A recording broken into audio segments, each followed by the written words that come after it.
welcome to STEM Paths. I'm Dr. Thornton Larson, and with me today we have Austin Drews. Hi. And we have Elizabeth Clemente. Hello. And this is STEM Paths, where students unpack papers and interview an author on those papers to learn more about different study subjects by interviewing the authors of those and the careers and study systems behind them. So with that, we have with us today Dr. Carson Hedberg, and I'll let the students take it away from here, but so take it away, guys. All right. Good afternoon, Dr. Hedberg. Thank you for doing this. Hi. Today we're here to talk about your paper, Unraveling the Role of Environmental and Anthropogenic Drivers in Shaping Global Patterns in Mammal Diversity. So with this paper, you used models to study the functional and phylogenetic diversity of mammals in various environments around the world and parse out the impact of human activities on mammal diversity. Does that about cover it? Yeah, spot on. Super nutshell. Yeah. Almost as good as ChatGPT. Yeah. So as you cite in the introduction of the paper, many scientists over the years have studied biodiversity using different definitions or concepts of the term, but your paper takes a different approach than most. Can you tell us about this? Sure. Yeah, I think with this paper and sort of the approach that I took was, I was kind of inspired by another paper that I sort of cite in the paper that I think sort of initially developed this idea of looking at the residual values between phylogenetic and functional diversity, which we know are these two ways of looking at diversity that, are somewhat related to each other. So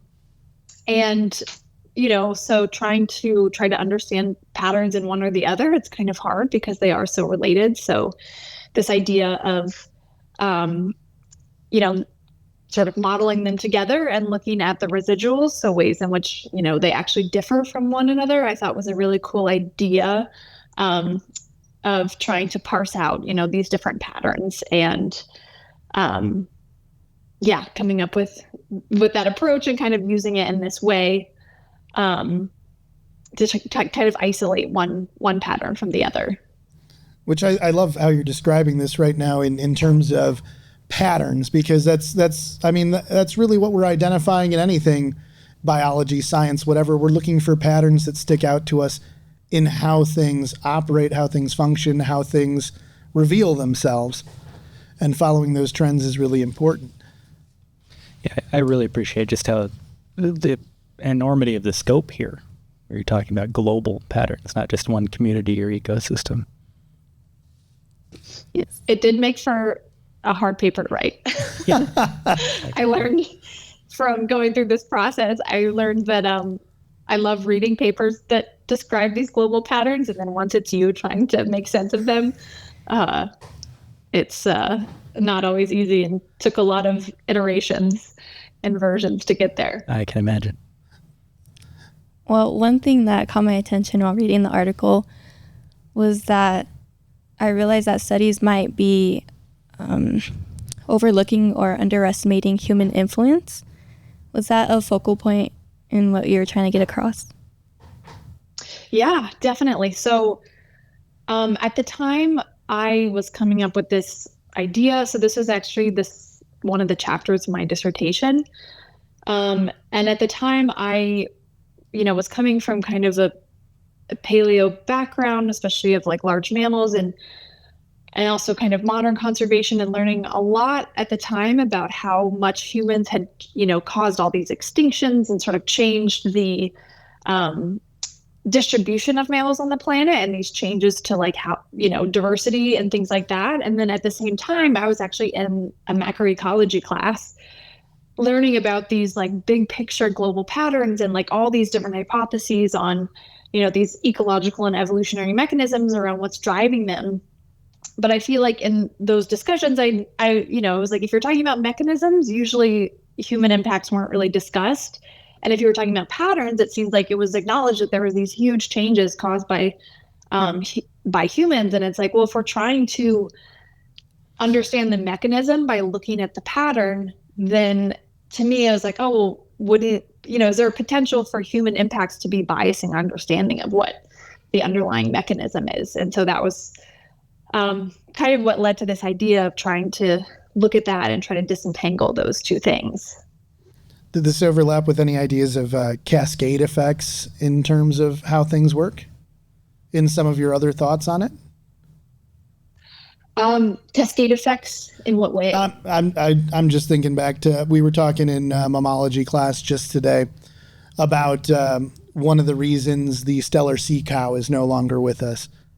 And part of that is human impacts in terms of over-harvesting of sea otters, which led to an overabundance of urchins, which led to less kelp, so less kelp for the stellar sea otter, or stellar sea cow. Yeah. Oh, definitely. I think so. I think too, just kind of, especially through this paper and taking this global approach and like understanding the global scope sort of human changes that have happened over millennia, where it's like you look at an environment that maybe today looks pristine, like some beautiful natural coastline, somewhere like we were describing. But it's like actually in the past undergone, a lot of changes, anthropogenic changes. And so just kind of coming to terms with like, this is a characteristic of just our global environment right now. And how do we make sense of that? Okay. And speaking of, I also have a paleo background. So I kind of honed in on this one part.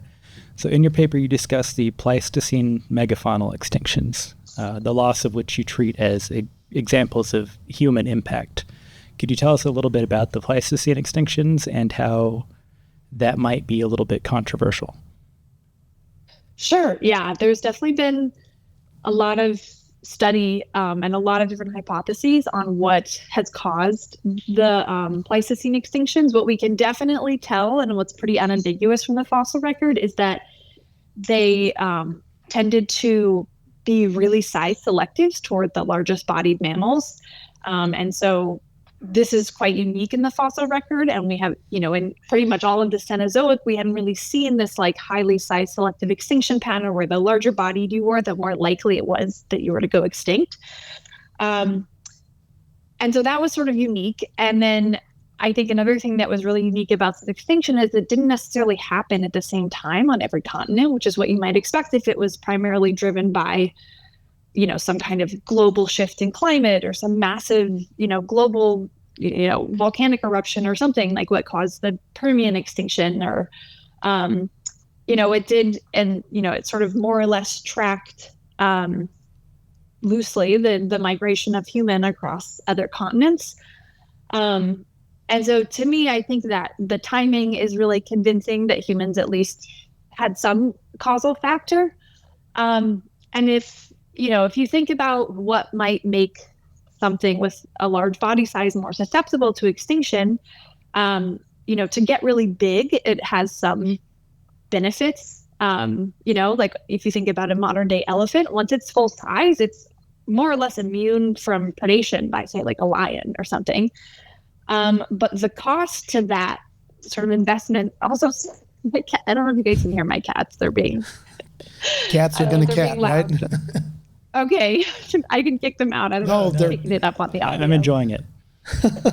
Okay. But yeah, having a larger body size, has its benefits, but it actually also makes you really slow to reproduce and have much lower fecundity. So it's kind of this trade-off. And there's some evidence to suggest that humans were coming on the landscape as this novel predator and able to effectively hunt really large bodied species, adults, right? Adult mammoths, things like that. Maybe they weren't massively overhunting them like what we see now, but if humans were able to kill slightly more than were being born each year, which again, if you're a really large bodied species and you're not reproducing very quickly, it doesn't actually take that many to start having this net negative impact on the population. And so I think that's what made larger bodied species more vulnerable to extinction, particularly from humans. But, that's not to say that climate and some of these other things didn't also have a role. Mm-hmm. Do you think human-driven homogenization is reversible? I don't know if it's completely reversible in the sense that, like, I don't know how useful it is to try to go exactly back to some kind of like pre-human baseline. But I think we can use our understanding of some of the impacts that humans have caused to better understand what a realistic baseline could be. And maybe, not be tied necessarily to, recreating some specific assemblage of animals that used to be there, but understanding, what this ecosystem could be capable of in terms of functional diversity, and stuff like that. And, opening up and thinking about things like functional replacements or, thinking about sort of the roles that these fauna might be playing and, restoring ones that then sort of help recreate some of these processes, and just kind of, I guess just using our understanding of human impacts not as like an exact baseline, but more of an understanding of the range of what's possible. Have we discussed the paper enough? Were there more questions about this one paper? You can transition. That's fine. Yeah, I don't want to rush things if people have more questions. Well, if there's more questions, ask. But I'm good on the paper. Fascinating paper. But let's backtrack a little. Thank you. Tell us about you and your education and your career. Sure. So I'm currently a postdoc. So I just finished my PhD last year, last fall. So are you guys grad students or undergrads? I'm a master's student in the geology department. Master's student. I'm an undergrad. Okay, cool. So I'm kind of a few stages, I guess, ahead. But I did my undergrad also in sort of geology. I went to Vanderbilt University and, wasn't quite sure what I wanted to do when I started, but I knew that I was really interested in like environmental science and sustainability and conservation. And so when I started, I sort of started taking classes in the major earth and environmental science.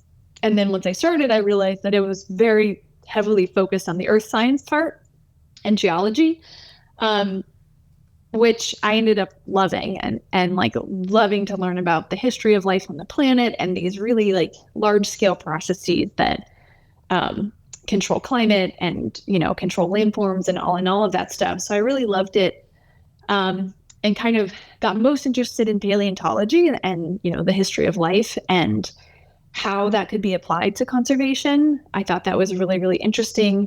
And while I was still an undergrad, I did sort of join a lab and get some research experience, which I think was really helpful and really foundational.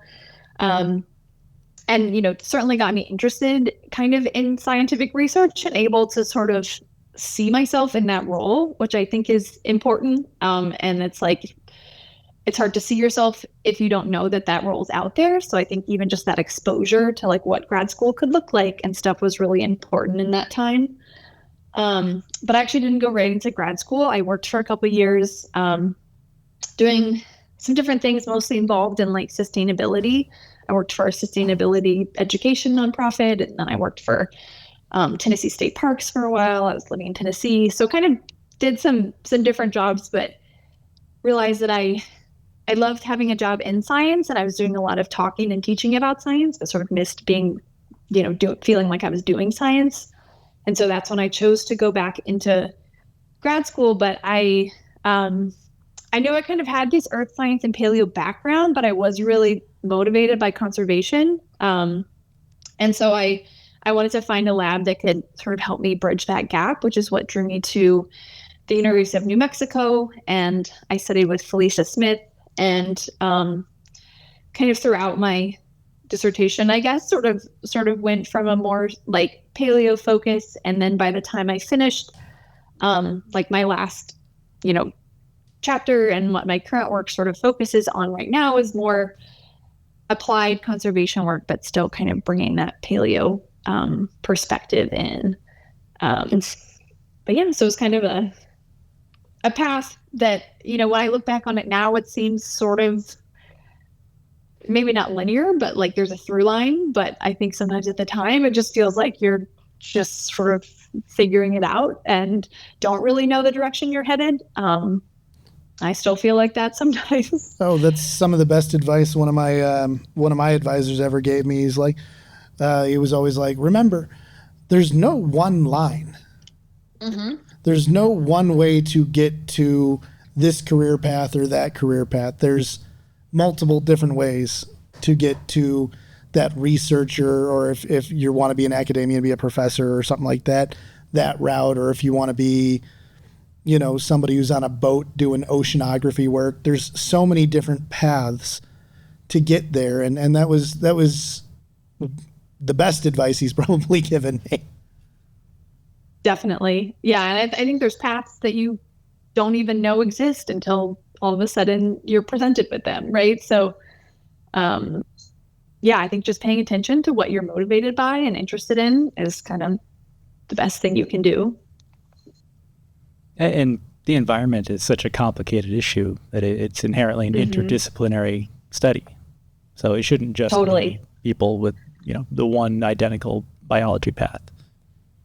Yeah, totally. I think I've really appreciated even though it's, you know, not always in my day to day, you know, I've really appreciated kind of my deeper time perspective, even in my more modern focused work.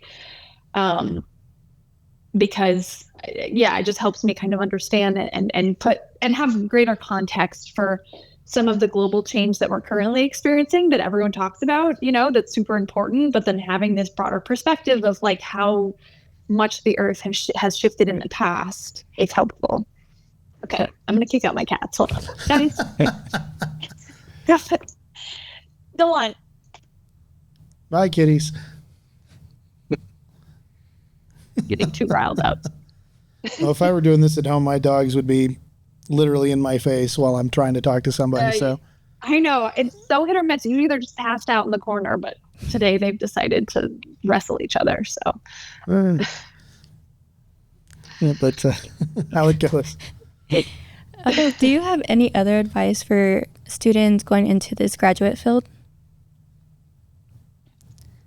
Yeah, I think if you're considering whether or not, you know, you might want to go to grad school, I think if there are opportunities where you can get some like either, you know, research experience or just exposure to what that's like is helpful. And I say that, you know, more out of just so that you kind of know what you're signing up for, you know, like not because like you have to have that experience or else you're not going to be successful in grad school. You know, I think you'll learn what you need to learn in grad school, more just like having exposure to the career path to make that kind of an informed decision on whether, you know, it's something that you want to do. Because, you know, like anything, there's things about it that I really, at least personally, that I really enjoy. And then some aspects, you know, are less enjoyable. And, you know, there are realities to like, if you're in grad school, especially a PhD, that's a long time of your young adult life where you're making, maybe like taking a hit to how much money you're making, or, you know, other things you could be doing with your career. And so it's not to say that there's not sacrifices that you make. But if it's something that you're passionate about, can be really, really rewarding. And you learn a lot, even if you don't even use your grad degree. I think the process of going through it, you learn, at least I've learned how to teach myself pretty much anything I need to know. You know, of course I had amazing mentors and people supporting me, but I think a lot of what differentiates grad school from undergrad is just you have a lot of autonomy, which is great. And you know, and also like you're just kind of charting your own path and identifying what you need to be successful and having to go and like find those things yourself, which I think ultimately is a good skill to develop no matter what. maybe, yeah, maybe sorry, go ahead. Oh no, go ahead. I was just going to say, I'm so sorry. Getting that kind of experience, but Yeah. go ahead. I'm so sorry. Yeah, what I was going to say is one of the things I think that was expressed to me about grad school that I think you might agree with is it can be one of the most amazing times of meeting people on different paths, meeting really smart people, but at the same time, an incredibly terrifying time because everything is happening. It feels like it's so fast. And then you're trying to knock out this one big project in multiple facets, and it can be quite terrifying at the same time, but the reward is just amazing too, in terms of a feeling of accomplishment. Yeah, definitely. And even this paper, I was so sort of delighted that you guys even found it, I guess, because you work on it for years, right? Like the whole start to finish. And sometimes by the time you're publishing the paper, like you just never even want to look at it again because it's taken so many iterations and like whatever. And so, putting it out there, just kind of out into the void, and you don't know, like if people are going to see it, if it's going to resonate, if it's going to be impactful. So, it's just nice to know that it resonated with you guys. Well, what's really interesting about how that all came together for this particular paper is, I assign this as somewhat of a project for students, but also they have a choice sort of they could have just written a summary on it. But the person who initially found this paper was Elizabeth. And I was like, Austin had just joined our class and he's got this geology, paleo interest and background. Mm-hmm. And with your paper and her choice on it and him being there, I'm like, why don't you guys pair up and talk to this author, talk to this researcher. And that's how this particular one came together, which is a little different than how some of them go. Yeah. Well, great. I'm glad you guys did. Very glad you reached out. Yeah, me too. What impact were you hoping the paper would have? I don't know. I think at the time, this idea of using these residuals, was this like new way maybe of disentangling these two facets of diversity or being able to look at them, in this way of how they relate to each other. Again, like it was something I adapted from another paper, but just, I think I was really inspired by it and, think it's a useful tool to be able to disentangle these types of things. So I think maybe that was one aspect, kind of like a methods aspect. And then, I think the other was just trying to highlight more about human impacts on global mammal diversity, and I guess how to think about modern ecosystems in a way that sort of, try to add to that context of our understanding so that we can maybe do more effective conservation, I think was another goal. Do you see your findings impacting conservative policy? I don't know. I hope so. That's one thing that I just in my own career love to do more of, is try to connect more with, conservation, people doing conservation policy or conservation action, and, doing work that's relevant to that and actually crossing that bridge. Because I think there is a tendency in academia to just, it's kind of one of the criticisms of academia that I think sometimes is valid, is just publishing for the sake of publishing, or kind of in this, whatever, the ivory tower where like you put out papers and you say, oh, it has this broader application, but it just really like the currency is citations by other people publishing papers. And, but to me, I'm really motivated by that more real world impact. I think this paper is very theoretical. So I don't know, if it'll be used in that way. I hope it is, but also maybe if it just helps, shape people's thinking like it did mine as I was doing it. I think that's a benefit too. So one thing I also have found interesting so far in this conversation is, the global impact. You mentioned the amount of work, putting into doing something, studying it at a global scale.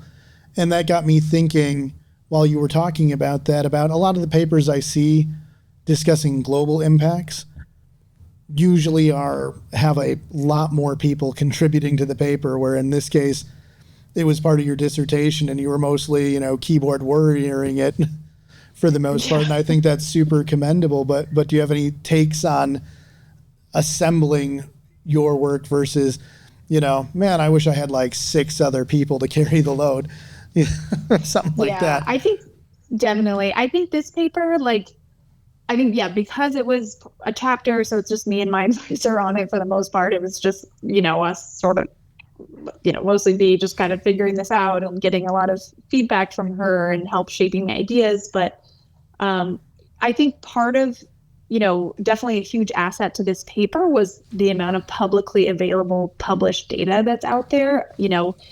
This used this really cool data set called the Phyllocene data set that's been out for, several years now, but it, kind of has these estimated distributions of mammals in the absence of human impacts. And so I was able to use that existing data set to, apply to this question. I think if I'd had to build something like that from the ground up, that would have been like a whole other chapter that probably, would have necessarily involved a lot more people and data sources.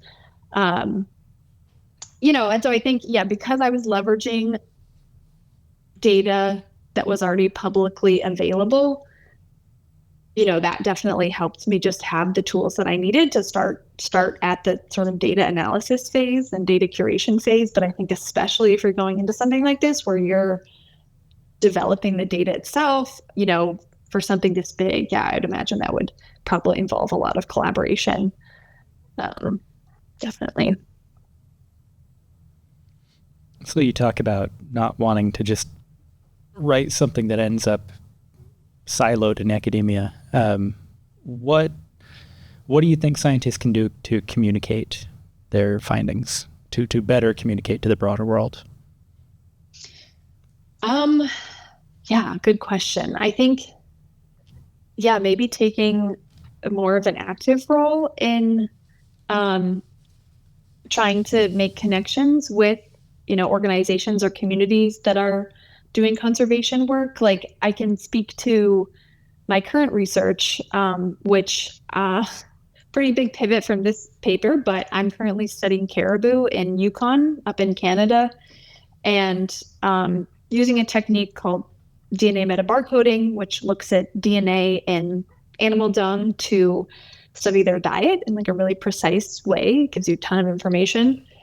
And we're actually applying that to caribou dung that's been frozen in these ice patches in the mountains. And so it dates back into the Holocene. So we're trying to reconstruct caribou diet over time using this method to try to aid in their ongoing management and conservation. And so through this work, I have been, talking very directly to communities in this area, particularly First Nation communities, about this work, and they're very interested in the data. And so as this data gets produced, it's going to be directly shared with them, as well as, the Yukon agencies, like the conservation agencies, have also been working with them. So I think in that way, just to even have access to these samples and to do this work, it involved that kind of collaboration. And there's this shared interest in the data, which has been, really great and really rewarding already, just to build those collaborations. And then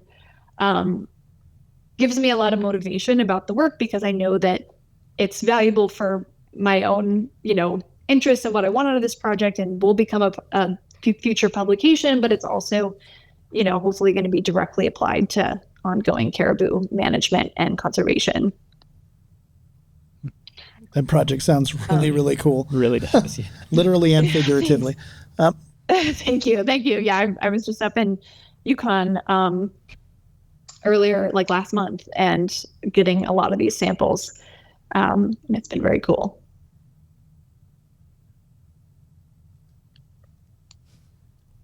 So we've talked some things. Let's broaden a little more here and think about kind of some of in terms of scientists as a whole, we talked about the communication aspect, but in terms of challenges facing scientists, researchers, student researchers, including face front ones such as those in our state park, what are some of those big challenges that they need to overcome today in today's world? I think a big one that's always been a challenge, but I think especially right now is, getting funding to do your work. And, so that's a big one. And I think we're kind of in a current political climate that maybe doesn't value scientific research maybe as much as the past. And so there's certainly less resources kind of available for that kind of thing, at least from like the typical like NSF and NIH sort of big engines that power a lot of research. And definitely a different focus. Definitely, yeah. And so I think maybe getting a little creative with how you acquire the resources that you need and how you frame your work in a way that is relevant, without kind of, compromising the actual work that you're doing and why you do it. I think certainly that's one challenge. I think, in general, at least certainly as a postdoc, I'm kind of aware of the fact that there's, a lot of people that, maybe are looking for jobs in academia. There's more people looking for jobs in academia than there are jobs. And so, just, I guess, determining if you're willing to stick it out and trying to make yourself competitive for those jobs and, navigating that is something that I'm kind of in the midst of right now. Definitely, I think that obviously that's most relevant for early career folks. But then, yeah, I think in general, I think there is kind of, from the general public, some unknowns about like what people in academia or faculty or researchers really do, right? And the contributions that they make. And I think there's a lot more that can be done as far as like effective science communication about just like getting, like we've been talking about, connecting the work that people are doing with real world applications and just getting it out there in front of people. Right. Absolutely. I agree with that. Connecting to the communities better so they recognize that, what is an academic researcher? It's not somebody who's just teaching classes all the time. They've got a laundry list of things that they do. That's right. Definitely something a lot of academic researchers definitely face, that whole, they're not just teachers. In fact, some of them aren't even teachers. Yeah, barely even teachers. Yeah, barely. Yeah. Yeah, and I think too, one thing that I've, started to understand more, especially in my current work, is even as a scientist, scientists, there's been times when, as a scientist, maybe like your role hasn't always been in line with like what was best for the community. There's been times like, I'm learning more about sort of just the history of Yukon and the First Nations there and how, there's been times where a national park was designated, which we think, oh, great, conservation, like saving the land, saving the wildlife, that's a good thing. And, but it's like, oh, well, by creating that park and designating that land as sort of off limits, that was actually quite disruptive to some of these local communities who relied on those resources, those hunting resources and things, or this was their, traditional villages or things that had to be removed from those areas. And so, again, I think it's that engagement with the community to not just assume that they're going to have the exact same motivations that you do, and to have the same perspective, especially coming in, maybe, someone outside that community. And so really working to like be open to that and align those things to the extent that you can. We just got about 3 more questions for you here for our little wrap up, and then we'll tell you to just tell us what you want us to know at the end. But you guys want to walk us through the wrap ups? Sure. What is one piece of advice you would give your undergrad self? We touched on that a little bit, but give us more. Okay, I have one. So when I was an undergrad, again, I kind of was in this geology program, but I knew, I had an interest in conservation and ecology. And so I was really worried. I was like, well, if I don't get some experience in biology now, am I going to be able to go to grad school in this way that I think I might want to? And so I remember I wanted to take an ecology class, but to take the ecology class, I had to take both intro bio, sort of pre-med weed out classes to get there. And I even signed up for the first one, intro bio, and as an elective, and lasted a couple of weeks. And I was like, this is way too much as an elective. And I was really conflicted. And I remember I got really good advice from, a faculty mentor at the time. And they were like, don't worry about that. If you end up, say in grad school in a biology program, you'll be able to take it then, you'll have these other opportunities to get the knowledge that you need. So I guess don't feel like you have to have everything figured out and all these boxes checked in your undergrad, because there will be other opportunities that you can, get the kind of information or the training that you need. Just identifying and knowing that that's an interest and something you want to work toward is important. But if, don't feel like you have to have it all figured out at the undergrad stage, because chances are things are going to change and pivot anyway in ways that you weren't expecting. So if you weren't doing this, what would you be doing? Oh, that's a good question.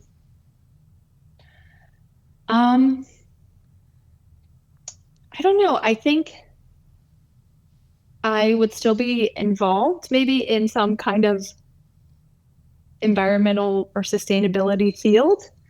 Sorry, my host made another appearance. But maybe, in a different way. I also, for a little while, was a park ranger and really enjoyed it. And so maybe another version of me would have continued to be a park ranger and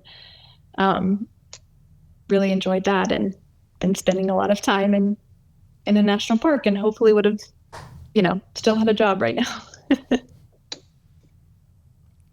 I guess to wrap up, what is one thing you wish more people knew about science or scientists? I guess that science and being a scientist is so varied and can take so many different forms, and what you end up doing day to day can just be so varied. I think a lot of people have this idea of a scientist in a laboratory, in a white coat, doing with a pipette or something. And I think just the actual day to day of what you might be doing can be so varied. Earlier this month, I was in Canada, cutting ice out of an ice patch, right? You just never know, I guess, where it's going to take you.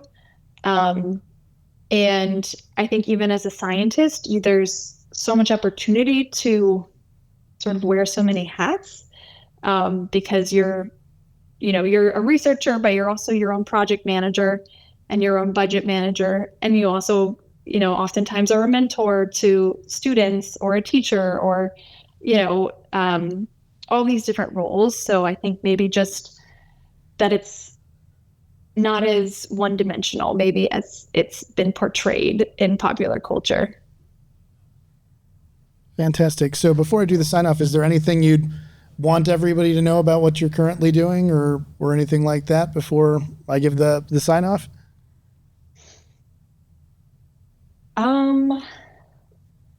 I think I've kind of covered at least a little bit what my current work is. Oh, definitely. I just want to make sure there's nothing unsaid before we start the goodbyes.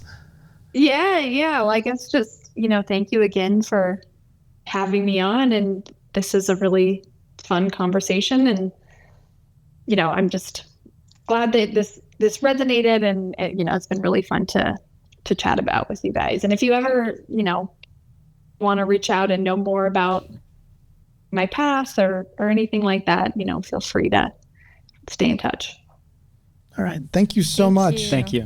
So this has been Thornton Larson with STEM Paths. With us today, we have Elizabeth and Austin and our special guest, Dr. Hedberg, who's currently postdocing at Brown. So thank you, everybody, for being here today, finding the paper, talking about the paper, and life in general. Again, STEM Paths, where we unpack papers. So thank you, everybody. Have a good day. Thank you. Thank you. Thank you.